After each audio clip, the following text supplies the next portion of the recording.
सरपंच साहब, कल जो आप पे जानलेवा हमला हुआ है, कैसी क्या घटना थी?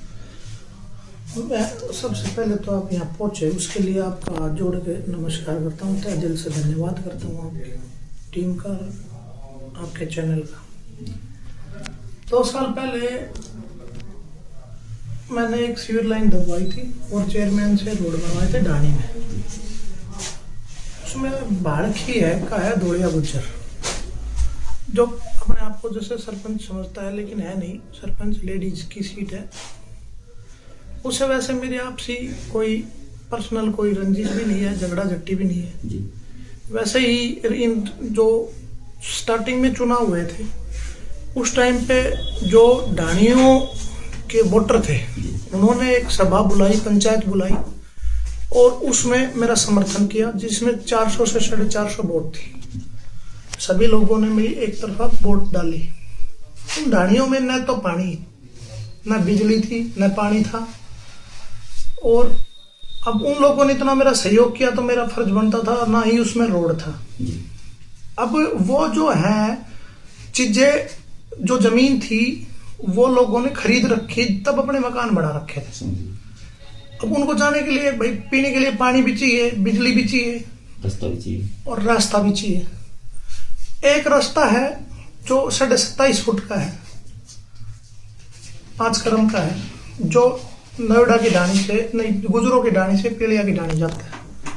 उसके लिए भी मैंने हम दोनों ने बैठ के एक बार बात की थी, भाई पैमाइश करवा देता हूं मैं, और राव साहब से या कहीं से भी ग्रांट लेके आएंगे, विधायक साहब से बनवा देंगे। तो इसने मंदिर में बैठ के ये भी कहा था कि भाई आप पैमाइश करवा दो। मैंने पैमाइश का खर्चा भी लगाया था मैंने इंडिविजुअल, उसके बाद भी उस चीज पे सहमत नहीं हुआ। राव साहब ने वो रास्ता मैंने दिया लिख के, मार्केट कमेटी से पास करवा रखा है, तो मार्केट कमेटी में भी फंड नहीं आया है, इस वजह से वो रास्ता पोस्टपोन चल रहा है। उसके बाद पीलिया वाली ढाणी में जो पानी आता है मेहतावास से आता है। हर महीने के मैं 3500 रुपए देता हूँ अपनी जेब से। राजस्थान का गांव है मेहतावास, ना कि पंचायत फंड से देता हूँ मैं। चाहे इसकी सरकारी इंक्वायरी करे तो इंक्वायरी कर लेना, मैं पंचायत फंड से नहीं देता, मेरी खुद की जेब से देता हूँ। उसके बाद भी उस चीज पे ये सहमत नहीं हुआ। मैंने इससे भाई ठीक है, अब बाड़खी के सरपंच प्रतिनिधि हो, भाई ठीक है, ये बना तो गांव ने बनाया, तो मैंने काफी बार इससे बातचीत भी की।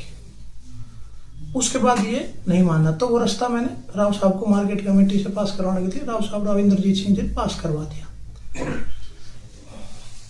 उसके बावजूद ढाणी आती है नोएडा की ढाणी आती है, तो उसमें मैंने पब्लिक हेल्थ से, राव साहब के सहयोग से, विधायक साहब के सहयोग से मीठे पानी की पाइप दबवाई और बिजली, जो होम लाइट होती है बिजली, वो लगवाई। उसके बावजूद चेयरमैन से उसे क्या पास करवा के लेके आया पैसे, रोड बनवाया, सीवर लाइन दबाई। जो सीवर दबना था वहां है नाला, करीबन 65-70 फुट का नाला है, जो पालीपुर के पास निकलता है। हाल ही में जो हमारा भी जो खेतों के बीच से नाला है 65-70 फुट का, उसकी भी पैमाइश हुई थी।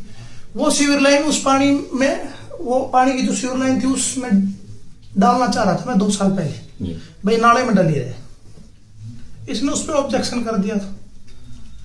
उसके बाद मैंने ठीक है वो वही बंद करवा दी। उसके बाद बंद हुई तो बारिश आई, वो उसके पाइप थे वो चौक हो गए थे, जैसे बारिश के कारण, तो उसके जो चैम्बर थे वो बैठने लग गए, रुक गए। अब बैठने लग गए थे, मतलब धरती धीसने लग गई थी पानी की वजह से। तो लोग बागों ने कहा बेटा इस पानी को निकाल दे। मैंने वो पानी के लिए 10 दिन पहले गड्ढा करवा दिया। तो गड्ढे में एक दिन एक व्यक्ति का भी थोड़ा गिर गया, तो उससे भी मैंने बोल दिया अंकल ये मैंने करवाया था पानी निकालने के लिए। अब ठीक है, अब ढाणी के लोगों के फोन आने लग गए मेरे पास, अब भाई बेटा इसको तू अटवा दे या 2 पाइप और लगेंगे, इनको लगवा दे।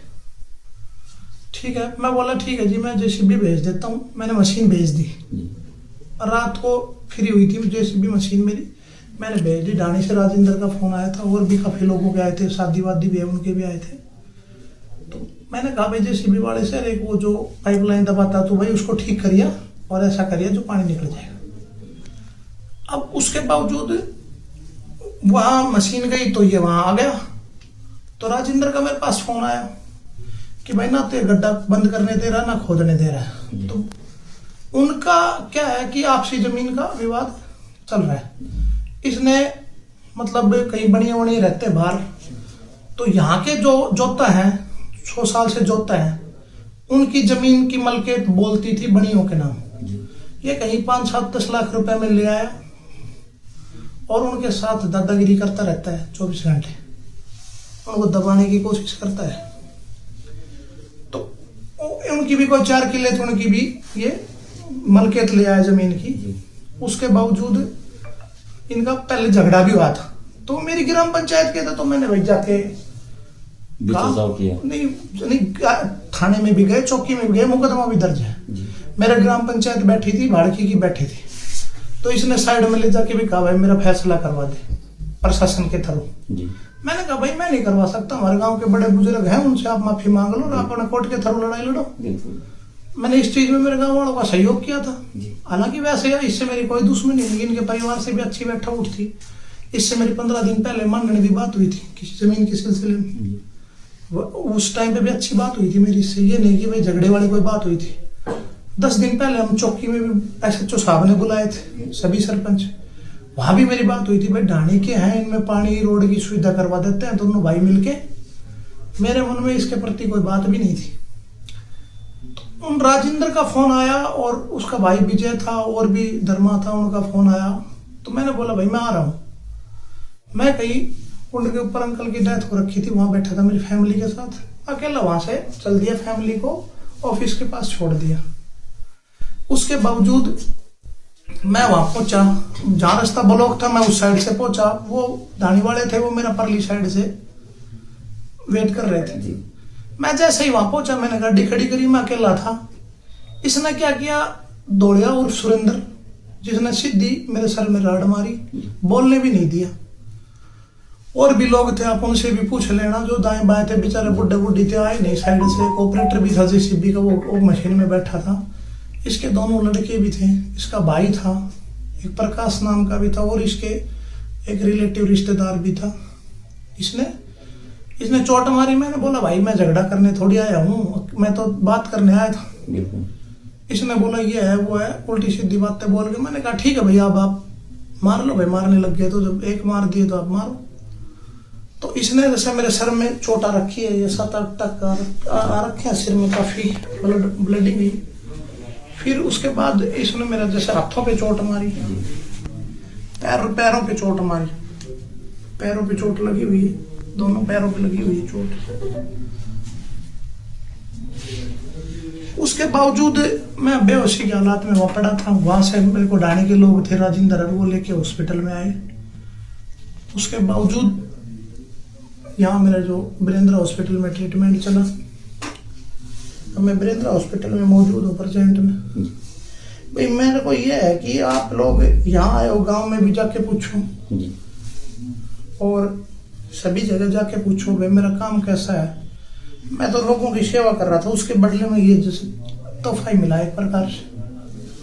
और इन लोगों ने जो धोखे से लड़ाई लड़ी है, की है मेरे साथ, उसके बावजूद प्रशासन वाले आते हैं रात को 1 बजे, बोले वहां गाड़ी भेज दी। मैं तो बेहोशी के हालात में था। इसके घर कोई गाड़ी वाड़ी फोड़ने चला गया होगा, कैंपर चली गई होगी। तो ठीक है, अब गाड़ियां फोड़ दी होंगी, इनकी गाड़ियां किसने फोड़ी मेरे को तो पता नहीं था। प्रशासन वाले आते हैं कि भाई तूने भेज दी, मैं तो बेहोश था, कहाँ भेज दी। अगर मैं लड़ाई के मूड से गया था तो फाइल पहले ही चला जाता। अगर मेरी इससे वैसे कोई आज तक रंजिश नहीं, कोई मुकदमाबाजी नहीं। ठीक है, बड़ा है, मैं आगे मिलता था, ठीक है, इज्जत करते थे, रामा कृष्ण होती थी। पर ये छोटे छोटे जैसे ढाणियों के विकास के लिए इसका यही मामला चल रहा था कि भाई इन लोगों की गिरदावरी खरीद ली तो इन लोगों को मैं काम ना करूं, करने दूं, और ना मैं करूं ना मैं करने दूं। मैंने 2-4 बार गांव के लोग भी बैठा के कि 1-2 बार इनके घर भी गया, भाई का रिक्वेस्ट किया, हाथ जोड़ के भाई कर लेने दे। तो इसने भाई धोखे की लड़ाई से मेरे ऊपर अटैक कर दिया। तो कोई बात नहीं, समय समय की बात है, कोई बात नहीं, जो इसने किया ठीक ही किया होगा, सोच समझ के। अभी प्रशासन से कोई बात हुई। प्रशासन से यही अपील करता हूँ जी, मैं बिल्कुल इस चीज में मेरा किसी प्रकार का कोई दोष नहीं है, मैं तो हाथ जोड़ के यही अपील करता हूँ। बाकी प्रशासन तो सब लोगों को पता है कैसे क्या हैंडल करेगा, तो मैं तो यही अपील करूंगा जो न्याय मिले वो न्याय दे। हमलावर कौन कौन थे सरपंच साहब? सुरेंद्र उर्फ दौड़िया था जी, उसका भाई था, लाला बोलते हैं जिसको, ठीक है। उसके बाद उसके दोनों लड़के थे, लाला के दौड़िया का, एक प्रकाश नाम का था जो हाल ही में सरपंच का, जो सरपंच है लेडीज उसका पति है जी। एक लड़का और था। तो करीब कितने लोग थे टोटल? 7-8 लोग थे, मैं अकेला था। 7-8 लोग थे। उसके बावजूद इन्होंने पीछे भी काफी गांव का जो ढाणियों में पानी आता था उसकी भी ट्यूबवेल निकाल दी थी। जो एक्स सरपंच है बाड़खी का, उससे भी इसने दादागिरी करके मारपीटाई की और भी लोगों के साथ की। तो यही है जी, हमने तो अपना जो था करते हुए लोगों की सेवा के लिए करना चाह रहे थे। बाकी लोग बताएंगे आपको कि हम सही हैं गलत हैं, मैं लोग बता देंगे, लोग भी तो बताएंगे। वहां ढाणियों में जाओ, मेरे बारे में पूछना और उसके बारे में पूछना। मैं गलत हूं तो भाई मेरे को सजा मिलनी चाहिए, वो हो तो उसको मिलनी चाहिए। मैं तो सरकार से भी यही गुहार करूंगा, राव साहब से भी, हमारे जो डॉक्टर साहब कृष्ण MLA साहब है उनसे भी यही कहूंगा कि भाई इसको देखें। ढाणियों में बेहद हालत खराब हो रखी है दादागिरी की वजह से। नहीं कर जी, प्रेजेंट में सस्पेंड भी हुआ था पीछे। बाकी अब जो प्रशासन करेगा वो करेगा, लेकिन हमारे जो राजनेता है वो भी इसकी तरफ देखें, एक बार ध्यान दे भाई ये क्या कर रहा है कि उनकी आड़ में ये अपनी रोटियां सेकता फिर रहा है। अब मैं वहां से फोन करवा दूंगा, वहां से फोन करा दूंगा, लोगों को डराता धमकाता फिर रहा है। इसके कम से कम 17-18 मुकदमे ऐसे ही चल रहे हैं आज के दिन। तो इसने धोखे से वार किया है। आमने सामने की कोई बात होती तो देखते, कोई बात होती तो, पर इसने जैसे जो किया है वो गलत किया है मेरे साथ, यही बात है। ठीक है।